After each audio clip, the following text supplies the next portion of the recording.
తప్పనిసరిగా sir. Sir మరి అంటే ఇప్పుడు జనరల్గా డిఫెన్స్ స్టాక్స్ అన్న చూడొచ్చా ఏంటి పొజిషన్? డిఫెన్స్ స్టాక్స్ యూరోపియన్ కానీ యూకే కానీ మిడిల్ ఈస్ట్ నుంచి కానీ ఆర్డర్స్ ఇప్పుడు నాకు సంబంధం లేదు మీరు పెట్టుకోండి అని చెప్పాడు కదా. సో వాళ్ళు జీడిపిలో పర్సంటేజ్ పెంచుకుంటూ పోతున్నారు. ఆ ఆర్డర్స్ ఎక్కడికి ఇస్తున్నారు? బీడిఎల్, హెచ్ఏఎల్ వీటి మన కంపెనీస్కి ఇస్తున్నారు. సో డెఫినెట్ గా ఆర్డర్స్ వచ్చంగానే ఇల్లు అలగ్గానే సంబడం కాదంటారు కదా. అది వచ్చిన ఆర్డర్ ని కంప్లీట్ చేసి అప్పుడు దాని మీద ప్రాఫిట్స్. సో మనం 3 to 5 years హోల్డింగ్ పెట్టుకుంటే డిఫెన్స్ స్టాక్స్ మంచి రిటర్న్స్ వచ్చే ఛాన్స్ ఉంటుంది. దాంతో పాటు రైల్వే స్టాక్స్ లాంగ్ టర్మ్ అవి కూడా మంచిగా వస్తాయి. ఎందుకంటే అన్ని ట్రైన్స్ కూడా పాత బూజు పట్టిపోయిన కోల్ ఉన్న ట్రైన్స్ మొత్తం తీసేస్తున్నాం. సో డెఫినెట్ గా ఎలక్ట్రిక్ ఇది వస్తున్నాం. సో అది మంచి తరుణే కదా డెఫినెట్ గా. సో ఇంకా ముందుకెళ్తే గ్రీన్ ఎనర్జీ ట్రైన్స్ కూడా రావాలి. సో బుల్లెట్ ట్రైన్స్ వస్తున్నాయి, అవి కూడా వస్తాయి. సో మార్పులు అనేది ఇదివరకు లాగా ఒక దశాబ్దం పట్టదండి. ఎట్టి పరిస్థితుల్లో మార్పులు అతి తొందరలోనే వస్తాయి. చేంజెస్ అనేది ర్యాపిడ్ చేంజెస్ వస్తాయి. అది మనం గమనించాలి. ఆ ర్యాపిడ్ చేంజెస్ లో ఏ సెక్టార్ ముందుకెళ్తున్నాయి? ఇప్పుడు సోలార్, ఈవీస్, చిప్ టెక్నాలజీస్, ఇట్లాంటివి, డిఫెన్స్, రైల్వేస్ ఇట్లాంటివి ఉంటాయి. మంచి మంచి సెక్టారు. అలాంటి వాటిల్లో లాంగ్ టర్మ్ పెట్టుకొని ఉంచుకోండి మంచి ఈసారి. ఎందుకంటే కోవిడ్ లో 40% పడింది.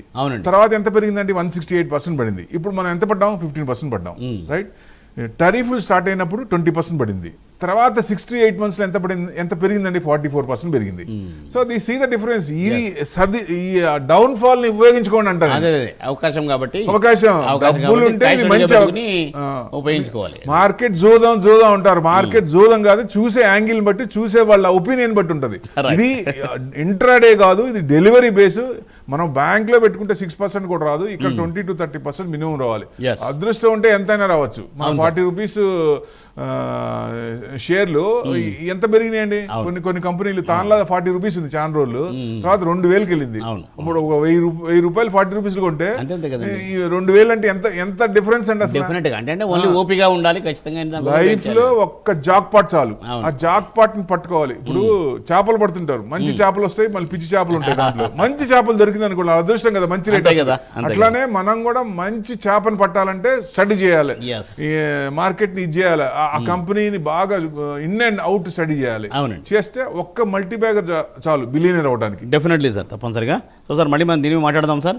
నారాయణ రెడ్డి గారు, విజయవాడ నుండి. Sir good morning Narayana Reddy garu. Good morning మూర్తి గారు. కాలర్స్ బాగా ఎంకరేజ్ చేస్తూ బాగా మాట్లాడుతున్నారు sir. Thank you sir, thank you so much. Thank you sir. చెప్పండి సార్. సార్ చెప్పండి నారాయణ రెడ్డి గారు. అయ్యా 3 స్టాక్స్ ఉంది ఫ్రెష్ బయింగ్. చెప్పండి సార్. ఒకటి కోటక్ బ్యాంకు, ఓకే. రెండోది హెచ్డిఎఫ్సి బ్యాంకు, ఓకే సార్. మూడోది క్యామ్స్.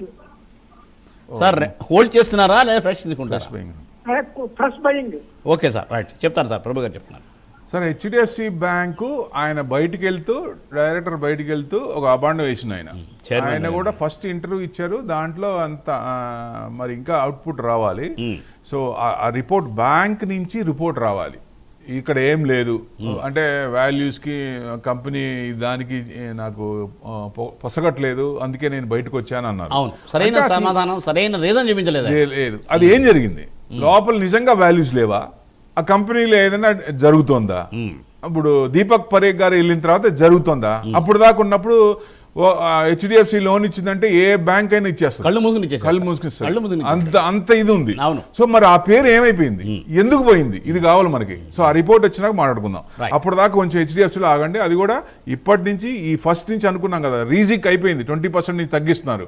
సో ఇప్పటి నుంచి హెచ్డిఎఫ్సిలో కూడా బయింగ్ వస్తుంది. బయింగ్ రాదని కాదు, కానీ ఈ న్యూస్ ఉంది కాబట్టి కొంచెం ఆగింది. అది ఇప్పుడు ఇవాళ నుంచి కొంచెం పెరిగే ఛాన్స్.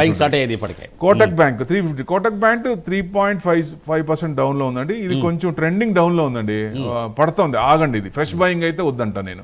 క్యామ్స్ అయితే కళ్ళు మూసుకొని కొనుక్కోండి సార్. అది పడ్డప్పుడల్లా, లాంగ్ టర్మ్ అయితే పడ్డప్పుడల్లా కొంచెం ఎక్రూట్ చేయండి. షార్ట్ టర్మ్, మిడ్ టర్మ్కి అయితే మీరు ఎంటర్ కావచ్చు. దాన్ని బట్టి ఇప్పుడు మార్కెట్ కూడా పెరుగుద్ది అనుకుంటున్నాం కాబట్టి 3 నెలలు ఇబ్బంది పడ్డాం. ఈ నెల కొంచెం మార్పులు వస్తాయని ఆశగా ఉంది. డెఫినెట్గా ఇన్వెస్టర్స్కి మంచి డబ్బులు వస్తాయి అనుకుందాం. ఎందుకంటే ట్రంప్ డాన్సులు తగ్గితే, ఆయన డాన్సులు తగ్గితే డెఫినెట్గా మార్కెట్ పరిగెడుతుంది. లేదు నేను ఇంకోటి తెస్తాను, నవంబర్ దాకా ఇదే పరిస్థితి నాది అంటే మనం కొంచెం ఇబ్బంది పడాలి. That's what. Multi bagger almost. Multibag camps long term నేను చాలాసార్లు చెప్పాను. సార్ మరి రైట్ మీరు ఎన్నిసార్లు చెప్తుండే ఉండే మన ప్రోగ్రామ్ మనం చాలాసార్లు చెప్పుకున్నాం క్యాంప్స్ తీసుకోవచ్చని. సార్ మరొక ప్రశ్న, ఎనీవే బ్యాంక్స్ కోసం ఆయన అడిగారు కాబట్టి నారాయణ రెడ్డి గారు, సార్ మరి ఏంటి మీరు ఆయన అడిగిన రెండు కూడా ప్రైవేట్. సో సార్ మరి పబ్లిక్ సెక్టర్ బ్యాంక్ పొజిషన్ ఏంటి? హ్యాపీగా ఎస్బీఐ హ్యాపీగా కొనొచ్చు. SBI is the right time to acquire.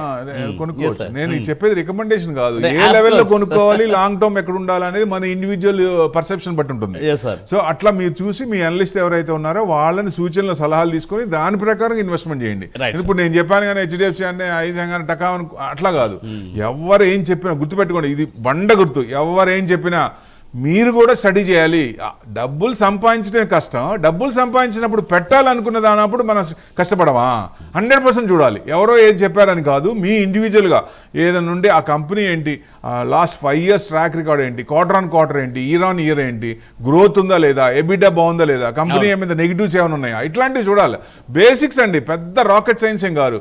సంపాదించడమే చాలా కష్టం, సంపాదించిన తర్వాత పెట్టడం అనేది చాలా ఈజీ. కానీ ఎక్కువ మంది ఏదో వాళ్ళు చెప్పారని, వీళ్ళు చెప్పారని, న్యూస్ వచ్చిందని, లేదా SMS వచ్చిందని, ఇట్లాంటి వాటికి సెబీ కూడా చెప్తుంది కదా, యాడ్స్ వస్తూనే ఉన్నాయి.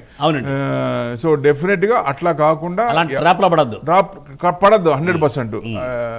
ఈ యాప్లు కూడా భయంకరంగా ఉన్నాయండి. ఆన్లైన్ కదా అని బయటికి వెళ్ళాల్సిన పని లేదు, యాప్లో ఓపెన్ చేస్తున్నారు, వేయటానికి వేస్తున్నాం. ఇది మంగళగిరి పానకాల స్వామి పోసినట్టు పానకం పోస్తూనే ఉంటారు, మళ్ళీ బయటికి తీసేటప్పుడు ఆ పెయిన్ తెలుస్తుంది. రూపాయి కూడా వెనక్కి రాదు, అల్లాడిపోతాం. హార్డ్ అండ్ మనీ పోయిందంటే మళ్ళీ ఇబ్బంది పడాలి. సో అది చూసి జాగ్రత్తగా ఇది చేసుకోండి. డెఫినెట్గా ఈ మార్కెట్ పడినా, ఆ స్క్రిప్ట్లు పడినా మళ్ళీ మనకు వస్తాయి. ధైర్యం, మనోధైర్యం మీకు రావాలి. హ్యాపీగా ఇవాళ కాకపోయినా రేపైనాక వస్తుంది అనే ధైర్యం ఉన్నప్పుడు ఏంటంటే మనకు భయం ఉండదు. అదే మనం ఇంట్రెస్ట్ తీసుకొచ్చి ఇక్కడ పెడితే అక్కడ ఇంట్రెస్ట్ కట్టాలి, ఇక్కడ ఇది చేయాలి. ఫ్రీ క్యాష్ ఏదైతే ఉందో అదే పెట్టండి, హ్యాపీగా మల్టీ బ్యాగర్స్లో పెట్టండి. ఇది రైట్ టైము, మంచి టైము. ఎందుకంటే ఎప్పుడు చాలాసార్లు చూసాం, 2000 నుంచి చూసాం ఎన్ని ఫాల్స్ పడ్డాయి. Downs are not permanent, ups are always permanent. ఇది గుర్తుపెట్టుకోండి. మా ఎండి 100 సార్లు చెప్తాడు ఆయన, మా మోతిలాల్ ఎండి ప్రతి మీటింగ్ లో చెప్తాడు ఆయన, downs are not permanent, ups are always permanent అని చెప్తాడు ఆయన. ఓకే, ఇప్పుడు మీరు చెప్పినట్టుగా కెనరా బ్యాంక్ కూడా యాడ్ చేసుకోవచ్చు. కెనరా బ్యాంక్ కూడా బాగా 120 కెనరా బ్యాంక్ కూడా బాగా మూమెంట్ వచ్చింది. ఇప్పుడు చేసుకోవచ్చు కెనరా బ్యాంక్, SBI చిన్న బ్యాంకులు. ఇప్పుడు మూమెంట్ ఉన్న బ్యాంకులు తప్ప, మూమెంట్ ఉన్న బిజినెస్ ఉన్న బ్యాంకులు RBI కూడా రిపోర్ట్ ఇచ్చింది, బిజినెస్ కూడా బ్రహ్మాండంగా ఉన్నాయి బ్యాంకులు. నేను పెట్టుకున్న టార్గెట్ 63 నుంచి 63,500 అండి. అక్కడ దాకా ఎట్టి పరిస్థితుల్లో వచ్చే అవకాశాలు, ప్రాబిలిటీస్ ఎక్కువ ఉన్నాయి. రైట్, తప్పనిసరిగా సార్ మీరు చెప్పినట్టుగా ఏంటంటే బ్యాంక్ నిఫ్టీ అంత 63,000 ప్లస్ టచ్ చేయాలి తప్పనిసరిగా.